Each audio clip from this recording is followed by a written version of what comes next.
Hello mga ka-Disney Princess! Welcome to my mini vlog. Kahapon nga't hindi ako masyadong nakatulog na maayos, kaya pinili ko na lang na bumangon ng maaga. At dahil nga magpapasok na sa susunod na linggo, sinasanay ko na rin si Jillian na magising ng maaga pa konti-konti.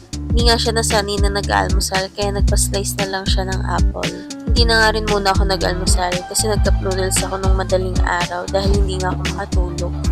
Habang nag-aalmusal si Jillian, ako nag-aasikaso na at nag-iisip ng uulamin sa tanghalian.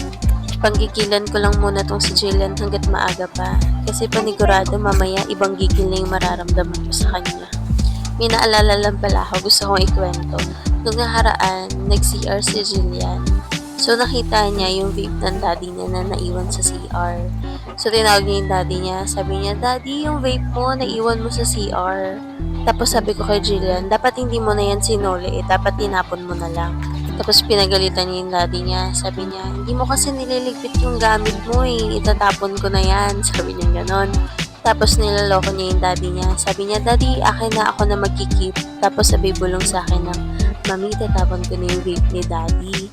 And narinig siya ng daddy niya, sabi ng daddy niya, "Ay, wag yan na, bad yan." Tapos sumagot naman tong si Jillian, sabi pa niya, "Bakit? Ba't din naman yung pag-vape pa?" Tapos ako nasa gilid lang, hinahayaan ko lang sila mag-usap. Sabi naman ni Bert, "Sige ka, magagalit ako sa'yo." Tapos si Jillian napahinto saglit. Sabi, "Sige ka, si Jesus magagalit sa'yo." Tapos, yung daddy niya di na nakasagot. Natawa na lang din ako. Wala na, tinapos na niya yung usapan. Sino ba naman makakatalo? Ginamitan ka na ng magic word.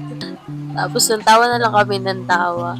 Pagkausap talaga tong si Jillian, di mo talaga minsan may expect yung mga lalabas sa bibig niya.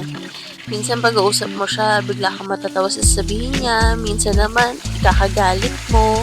Kaya yung iba sinasabi, nakakatuwa daw siyang kausap. Pero ang lagi kong sagot sa kanila, hindi ko na lang sure kung matutuwa pa ba kayo kapag araw-araw nyo na siyang kausap. Very conversational kasi si Jillian.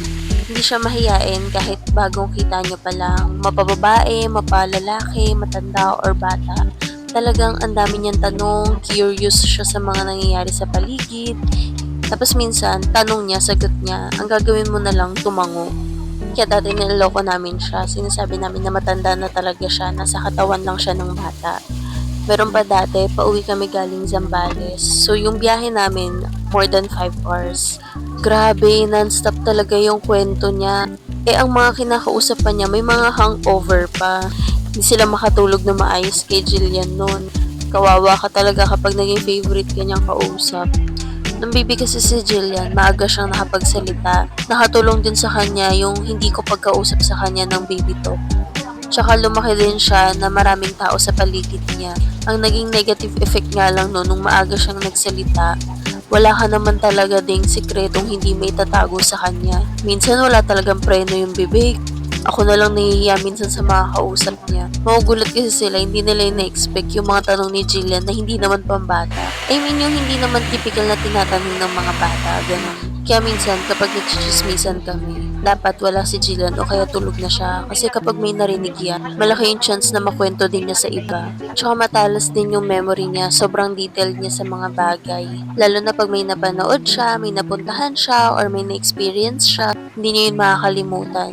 Pati yung suot niyang damit, alam pa niya. Madalas ngayon, may mga kinukwento siya sa akin na mismo ako, nakalimutan ko na rin. Tapos ipapaalala niya, sasabihin niya na nung 2 years old siya noon, ganito yung damit niya, ganito yung nangyari, ganito yung kasama namin. So ayun nga, tapos na pala ako magluto. Tara, kain tayo.